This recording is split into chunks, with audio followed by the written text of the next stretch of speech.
Hello everyone, welcome to my channel wheel of fortune 1111। मैं हूं आप सबकी tarot card reader and healer Purva Ghosh. कैसे हैं आप लोग? आई होप कि आप सब बहुत अच्छे हो गाइस। सो आज की जो रीडिंग है वो कैंडल वैक्स प्रेडिक्शन होगी और आज हम देखेंगे कि आप जिनके बारे में सोच रहे हो उस इंसान की करंट फीलिंग्स क्या है, उनके दिल में आपके लिए क्या चल रहा है। सो एक टाइमलेस रीडिंग है, मतलब जब भी आप इस रीडिंग को देखोगे आपके लिए ये प्रेडिक्शन एप्लीकेबल होगी। जनरल रीडिंग है, आप सभी के लिए है, चाहे आप किसी भी जेंडर, किसी भी रिलीजन, किसी भी कल्चर, किसी भी एज या किसी भी सिचुएशन में हो, आप सभी के लिए है। आप सब इसे देख सकते हो। पेड पर्सनल रीडिंग्स के लिए energize gemstones, crystals, online tarot classes, remedies, activated mist spray के लिए आप मुझे गिवन व्हाट्सएप नंबर पर, इंस्टा आईडी पर कांटेक्ट कर सकते हो। सारे कॉन्टैक्ट डिटेल्स डिस्क्रिप्शन बॉक्स में गिवन है। वीडियो में भी आपको मेरा व्हाट्सएप नंबर दिख रहा होगा। तो चलिए बिना किसी देरी के स्टार्ट कर लेते हैं आज की प्रेडिक्शन को। तो जब तक मैं स्टार्ट कर रही हूँ आप लोग रिलैक्स स्टेट में आ जाइए। एग्जिस्टिंग थॉट्स जो भी हैं वो उसे आप अपने दिमाग से हटा दीजिए।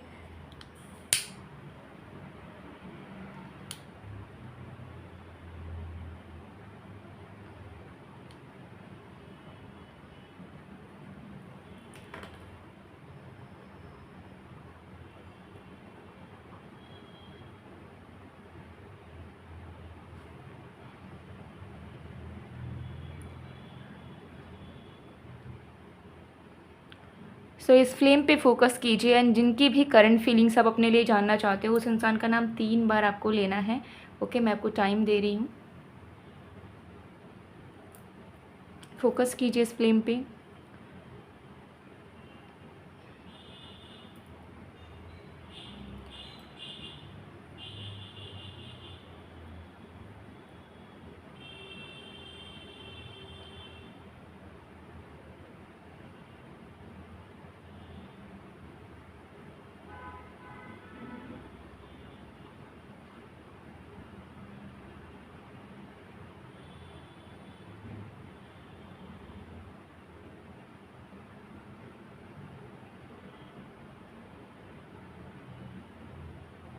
ओके, आई होप आपने अब तक कर लिया होगा। सो चलिए स्टार्ट करते हैं।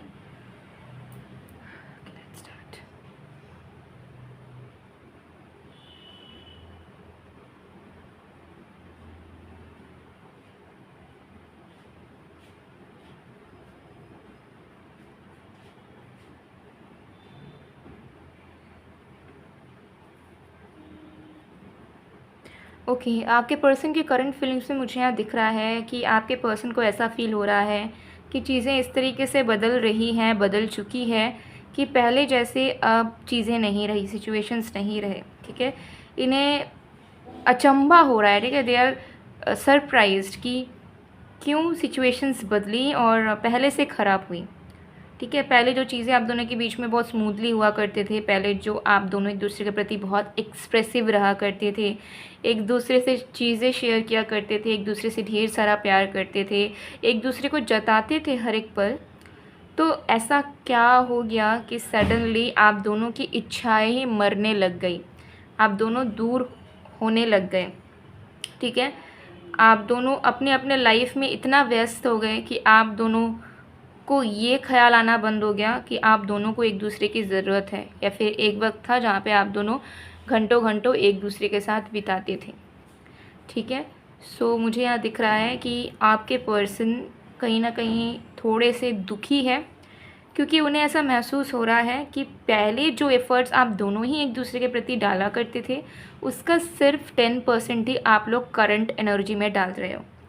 वो किसी को गलत नहीं कह रहे हैं, लेकिन उन्हें कहीं ना कहीं ऐसा लग रहा है कि बहुत ऑथेंटिक वे में ऐसा हो रहा है कि आप दोनों एक दूसरे के लिए अब उतना एफ़र्ट नहीं डालते हो जितना पहले डाला करते थे। उन्हें ऐसा नहीं लग रहा है कि आप बदल चुके हो या आपका प्यार कम हो चुका है, नहीं। लेकिन उन्हें ये भी ज़रूर नज़र आ रहा है कि कहीं ना कहीं आप दोनों की एनर्जी जो है इन्वॉल्व करने की वो कम हो गई है। बट ऐसा हुआ क्यों? तो उन्हें आंसर नहीं मिल पा रहा है अपने क्वेश्चन का कि आखिर क्यों आप दोनों के बीच की जो बॉन्ड थी उसमें दूरियां बनी एंड उसमें एफर्ट्स की कमी आने लगी। अब आप दोनों एक दूसरे से दिन बात भी नहीं करते हो तो भी आप दोनों नॉर्मल रहते हो, लेकिन एक वक्त था जब आप दोनों बिना बात किए एक दूसरे से एक भी दिन रह नहीं पाते थे। तो उन्हें ऐसा फ़ील हो रहा है कि इतनी भी क्या मैच्योरिटी हम दोनों में आ गई है कि हम दोनों अब इस रिश्ते को उस लेवल पे इम्पोर्टेंस ही नहीं देते हैं जैसे हम इनिशियल टाइम पे दिया करते थे। तो बहुत डीप एनालिसिस आपके पर्सन मुझे करते हुए नज़र आ रहे हैं। एंड उनको ऐसा लग रहा है कि आपके तरफ से भी बहुत सारी चीज़ें नहीं हो रही है इस रिश्ते में, एंड वो भी जानते हैं कि उनके तरफ से भी नहीं हो रही है। लेकिन जो कर नहीं पा रहे हैं वो आपके लिए कुछ, या आप उनके लिए नहीं कर पा रहे हो कुछ, उससे आप दोनों बॉदर भी नहीं हो रहे हो, बहुत ज़्यादा परेशान भी नहीं हो रहे हो। ठीक है, तो वही वाली मेन चीज़ इन्हें और भी ज़्यादा परेशान कर रही है कि अगर कोई इंसान एफ़र्ट ना डाले या सामने से एफ़र्ट ना मिले तो एक परेशानी होनी चाहिए, क्योंकि वहाँ पर प्यार है। बट यहाँ पर कोई भी चीज़ अब काम ही नहीं कर रही है। ऐसा बस लग रहा है कि एक नाम का रिश्ता हो चुका है, जहाँ पर सब कुछ होते हुए भी कुछ नहीं है, साथ होते हुए भी हम दोनों साथ नहीं हैं। ठीक है, तो कहीं ना कहीं आपके पर्सन बहुत ज़्यादा सैड है, क्योंकि उन्हें ऐसा लग रहा है कि चीज़ें इस तरीके से बदल गई हैं कि उन्हें अब कोई उम्मीद भी नज़र नहीं आ रही है, और ना ही समझ आ रहा है कि उन्हें अब क्या कुछ करना चाहिए, क्या कुछ एक्स्ट्रा एफर्ट डालनी चाहिए, या फिर ऐसे ही जीना चाहिए इस रिश्ते के बारे में सोचते हुए। तो ये इंसान बहुत ज़्यादा अनहैप्पी है करंटली, क्योंकि इनके कुछ उम्मीदें थी, कुछ आशाएं थी इस रिश्ते से रिलेटेड, जो कि पूरी नहीं हो पाई। एंड अब उन्हें इस तरीके की दूरियां या इस तरीके की कैजुअल एनर्जीज इस रिश्ते में दिख रही हैं, जो उन्होंने कभी नहीं सोचा था कि उन्हें देखना पड़ेगा या उन्हें महसूस करना पड़ेगा, या फिर वो आपको वैसा महसूस करवाएंगे एज़ इफ़ आप दोनों कैजुअल हो, अनसीरियस नहीं हो, कमिटमेंट नहीं है। तो कहीं ना कहीं उन्होंने दिल पे पत्थर रखा हुआ है।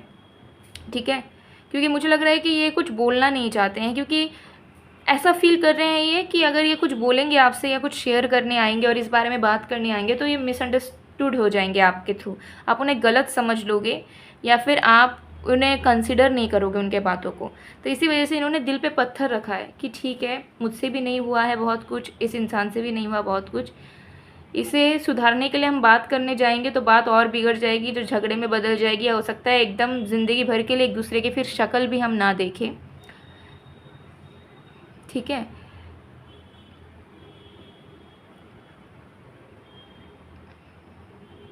तो बहुत भारीपन आपके पर्सन के दिलो दिमाग में मुझे नज़र आ रहा है कि किस तरीके से वो चाह के भी कुछ नहीं कर पा रहे हैं। ऐसा उन्हें महसूस हो रहा है कि मैं चाह के भी कुछ नहीं कर सकता या चाह के भी कुछ नहीं कर सकती। ठीक है, अब जो होगा वो तो ऑटोमेटिकली ही हो सकता है कुछ।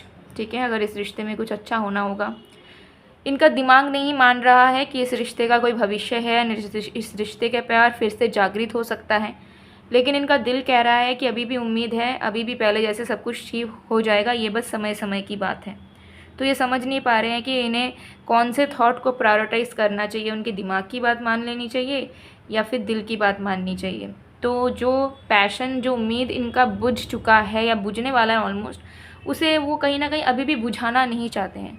एक लास्ट उम्मीद इनके मन में अभी भी चल रही है कि शायद कभी तो सब कुछ पहले जैसा होगा, और जितना आप दोनों पहले एक दूसरे को टाइम दिया करते थे, एक दूसरे के बिना रह नहीं पाते थे, एक दूसरे से झगड़ा भी करते थे तो सुलह कर लेते थे, हमेशा एक दूसरे के करीब रहते थे, एक दूसरे के आप हैप्पी प्लेस हुआ करते थे जहाँ पे बीच में और कोई नहीं होता था, वो चीज़ें फिर से हो जाएगी, ऐसा उनके दिल में कहीं ना कहीं चल रहा है। लेकिन दिमाग उस बारे में मान नहीं रहा है। दिमाग कह रहा है कि नहीं, सब खत्म हो चुका है, अब कुछ नहीं सुधरेगा।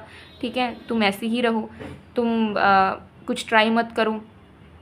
तो बहुत दुविधा में फंसे हुए आपके पर्सन दिख रहे हैं करंटली, क्योंकि ये एफ़र्ट डालना चाहते हैं, लेकिन उन्हें ऐसा लग रहा है कि उनका एफ़र्ट की ज़रूरत आपको नहीं है। अगर वो आपके लिए कुछ नहीं भी करेंगे या आपको अगर प्यार नहीं भी देंगे तो भी आप ओके हो, क्योंकि आपको फ़र्क नहीं पड़ता। हो सकता है आपको बहुत फ़र्क पड़ता है, जिस वजह से आप रीडिंग भी देख रहे हो, इज़न्ट इट? अगर आपको फ़र्क ही नहीं पड़ता तो आपके मन में ये भी नहीं चलता कि इस इंसान के बारे में मैं जानूँ या इनके दिल में क्या चल रहा है मैं देखूँ, इज़न्ट इट? लेकिन उनको ऐसा लग रहा है कि आपको फ़र्क नहीं पड़ता उनके एफ़र्ट से, उनके प्यार से। वो रहे तो भी ठीक, वो ना रहे तो भी ठीक, और यही चीज़ उन्हें कहीं ना कहीं डिस्टर्ब कर रही है, क्योंकि उनको ऐसा लगा था कि वो आपकी ज़िंदगी हैं एंड आप उन्हें खोने से डरोगे, लेकिन उन्हें ऐसा अब फील हो रहा है प्रेजेंट में कि अब आपको उनको खोने का कोई डर नहीं है। अगर वो चले भी जाएं, छोड़ भी दें आपको, तो भी आप उस चीज़ को दिल से एक्सेप्ट करने के लिए, हैप्पीनेस के साथ एक्सेप्ट करने के लिए रेडी रहोगे।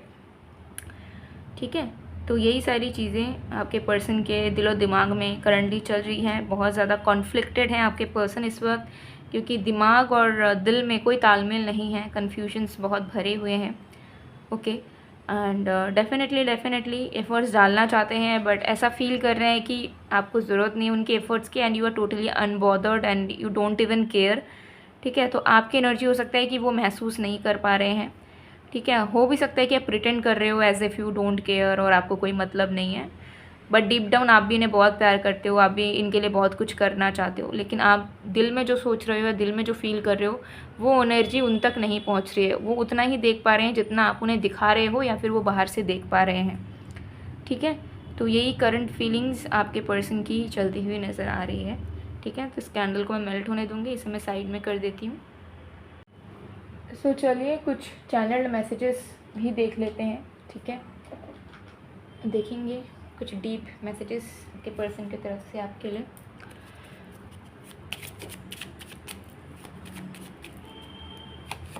We have I will marry you then you have to tolerate me forever.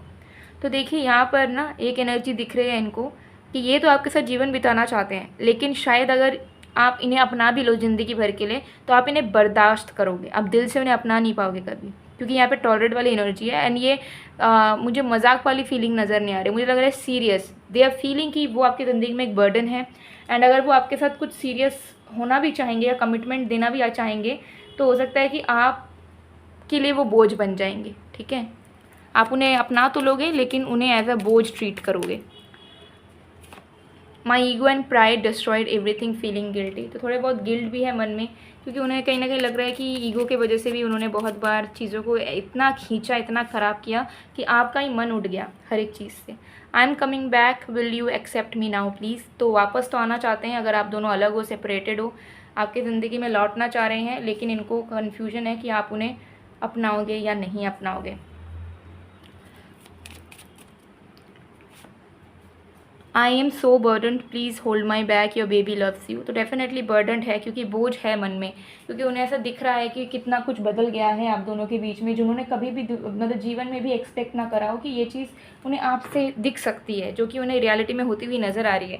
तो कितना ज़्यादा हार्ट ब्रेकिंग टाइम उनके लिए भी चल रहा है। अगर आप भी दुखी हो और आपको लगता है कि आपके पर्सन केयर ही नहीं करते, समझते नहीं हैं, तो ये गलत फहमी है। इनका भी दिल टूटता है, लेकिन अब इन्होंने जताना बंद कर दिया है, ये चीज़ दिख रहा है, या फिर जताना इनको आता ही नहीं है पहले से, ऐसा हो सकता है। ठीक है, क्योंकि एक जनरल रीडिंग है तो कुछ चीज़ें हो सकता है रेजोनेट ना करे, बट येस मैक्सिमम लोगों के लिए दिख रहा है। सिर्फ तेरा होके रहूँ, ये एक सॉन्ग है, सॉन्ग को ज़रूर सुनिए। आपके पर्सन के दिल के कुछ और भी मैसेजेस होंगे जो डायरेक्टली वो आपसे शेयर करना चाहते होंगे। तुझे देखा तो ये जाना सनम, प्यार होता है दीवाना सनम। ठीक है, तो बहुत सॉन्ग्स आ रहे हैं, तो हो सकता है आपके पर्सन बहुत सॉन्ग सुन रहे हैं आजकल आपके लिए। जब तक जहाँ में सुबह शाम है तब तक मेरे नाम तू। तो मुझे लग रहा है कि ये इंसान सॉन्ग के साथ आपको बहुत याद कर रहे हैं। ये एनर्जी मुझे एकदम गारंटीड अब रिसीव हो रही है कि वो सॉन्ग्स बहुत सुन रहे हैं आजकल, और हर एक सॉन्ग में आपके साथ रिलेट कर रहे हैं एंड आपको याद कर रहे हैं। ठीक है, चांचू, माई गुडनेस, देखिए सॉन्ग्स पे सॉन्ग्स आ रहे हैं, बट इसमें बहुत मैसेजेस भी हैं। Can you believe it guys, this is insane. I want to kiss you so much. तो yes, love is there guys, but चीज़ें उन्हें बदलती हुई नज़र आ रही है। मुझे ऐसा लग रहा है कि इनको ऐसा लग रहा है कि आप इतने दूर हो गए हो ना, कि अगर वो आपको हग भी करना चाहेंगे, किस भी करना चाहेंगे, तो उन्हें 50 बार सोचना पड़ेगा, या हो सकता है कि पहले उन्हें परमिशन लेनी पड़ेगी, या फिर वो पूछेंगे भी नहीं, क्योंकि उन्हें एक अलग लेवल का शर्म फील होगा कि नहीं, ये शायद सही नहीं है मुझे पूछना या इनके साथ करना, ऐसा उन्हें फील हो रहा है। ठीक है, तो एक दूरियाँ फील कर पा रहे हैं, चेंजेस फील कर पा रहे हैं। माई बेबी, माई जान, माई वर्ल्ड, माई एवरीथिंग। तो आप उनके लिए सब कुछ हो, यही ये इंसान बताना चाह रहे हैं।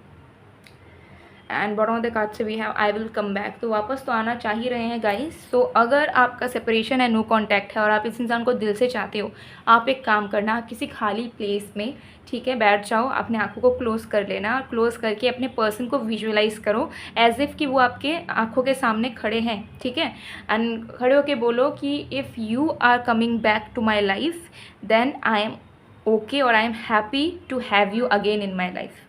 इसे आप हिंदी या कोई भी आपके रीजनल लैंग्वेज में कह सकते हो। मतलब अगर तुम मेरे लाइफ में वापस आना चाहते हो तो मैं खुशी से तुम्हें अपनाने के लिए तैयार हूँ, इसे आप कह सकते हो, जिससे कि आपके पर्सन्स को लव वाइब्रेशंस मिलेंगे। और जब उन्हें लव वाइब्रेशंस मिलेंगे तो उनको एक अंदर से कॉन्फिडेंस आएगा कि ठीक है, मुझे वापस जाना ही चाहिए, एक ट्राई तो मुझे करना ही चाहिए। ठीक है, इतना मुझे सोचना नहीं चाहिए। तो फिर वो आपको कॉल, मैसेज या रियूनियन के लिए ट्राई करेंगे। ठीक है, तो अगर आप सेपरेशन में, नो कॉन्टैक्ट में हो, तो आप इस चीज़ को ट्राई कर सकते हो किसी भी दिन। ठीक है, और अच्छे भावनाओं के साथ, हैप्पीनेस के साथ आपको ये चीज़ को करना है ज़रूर। It will work for you and it will benefit you a lot. So guys, ये थी आप लोग की रीडिंग। आई होप आपको पसंद आए। अगर पसंद आए तो please do like, comment, share and subscribe. मैं मिलती हूँ आप लोग को नेक्स्ट वीडियो में गाइज, तब तक के लिए बाय बाय।